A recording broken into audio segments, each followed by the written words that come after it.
Today I wanted to talk a little bit about what you do when you don't have any cell phone service, AT&T, Verizon, no free Wi-Fi, you're at a park, you can't even receive calls, you can't receive texts.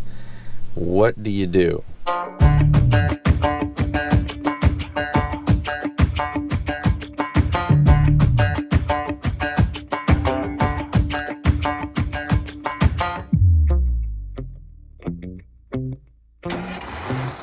Well, we ran into that situation. We're at Pacific City RV Resort, Thousand Trails. It's a nice park, pretty, nestled into the big tall pines. Down the street, there is a coffee shop called Stimulus, and they have blazing fast internet speeds. We was getting 125, I believe, megabytes per second download, and 157 megabytes upload, which is absolutely phenomenal if you are trying to upload videos. But Michelle needed some privacy this morning. She had a meeting. So what did we do? We drove just down the road a little bit and we found this little area right here. The internet speeds was really good for Verizon here.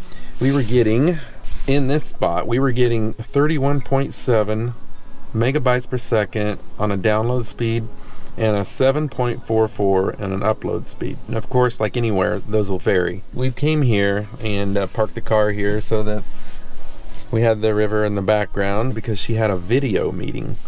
So that gave her some privacy so that she could have her meeting with her coworkers and didn't have to sit in a coffee shop and, and talk about anything that might be personal information or whatever. So we used this spot for when we need privacy or we have any meetings. And we went up to the coffee shop at Stimulus, found a little private area so nobody could see our screens, especially Michelle.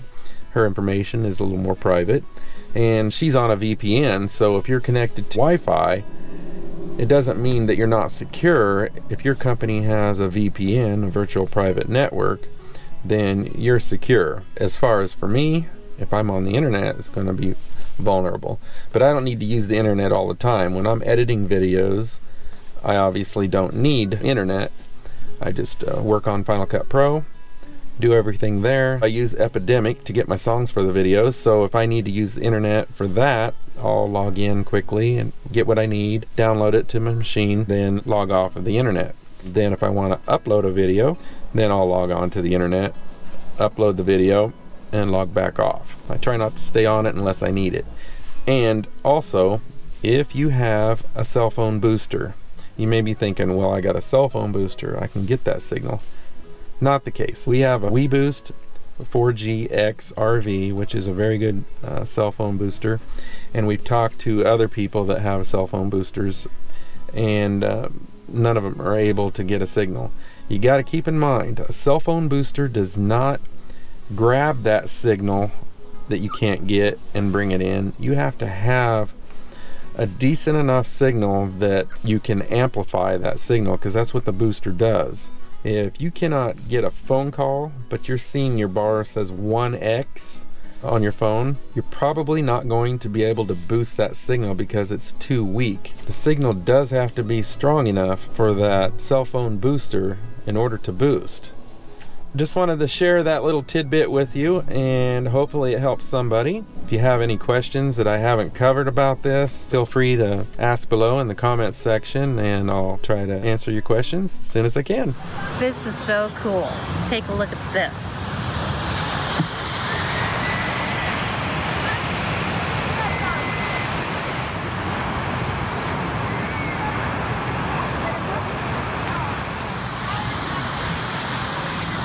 Here we are at Cape Kiwanda, Oregon coast. We've been spending a lot of time this week going down to a coffee shop right there, Stimulus, and Working 8 hours a day there. Yeah.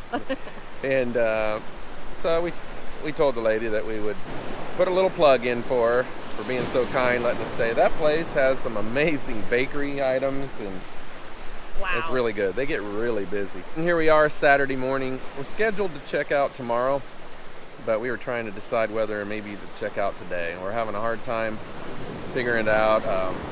One of the hard things about it is we met another couple at our last park, and they ended up being here too, the RV Odd Couple. If you haven't heard of them, check them out on their YouTube channel. So we're thinking about staying so we can get another day hanging out with them. We wanted to come down here first thing this morning. As you can see, we haven't gotten ready yet. We just roughed it and came on down, threw our bad hair day hats on. And the views are just beautiful. We've got some people up here on this hill. Climb up that hill and slide down. It's kind of fun. Looking at some dory boats that'll come zooming in and land. Got one of the, what's called the haystack rock. We were standing way over there and it looked like it was out in the middle. We came clear over here and there it is. It's following us. It's following us. It doesn't move, honey. Supposedly, Michelle did some research on that. The one here at Pacific City is taller than the one at Cannon Beach. But they're both called the haystack rock because of their formation, obviously. And I believe both of them were millions of years ago formed by volcanic eruptions or something like that. On this angle, you can't see. There's a hole on the corner of this rock, but you can't see it from this angle.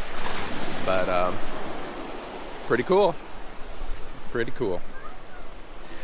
Anyway, we thought we would share that with you this morning.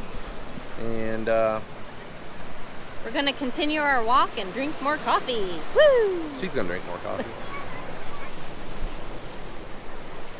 See you soon, guys.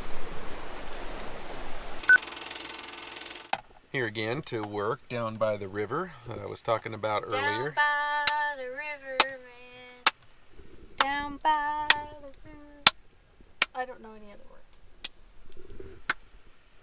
Anyway, so we had to go back to, we spent the day at the, so here's the deal. I'm going to start over, okay? What? Do I have to sing again? No, please, no. So we spent the day, like I was talking about earlier. We spent the day at the, did I tell you we spent the day? We spent the day at the coffee shop. Down by the river. I don't know the words. You know, the world's going to see that. You totally, you know. Okay. Anyway. I'm brain dead today. We both are. We're so tired. Can you tell the bags in our eyes?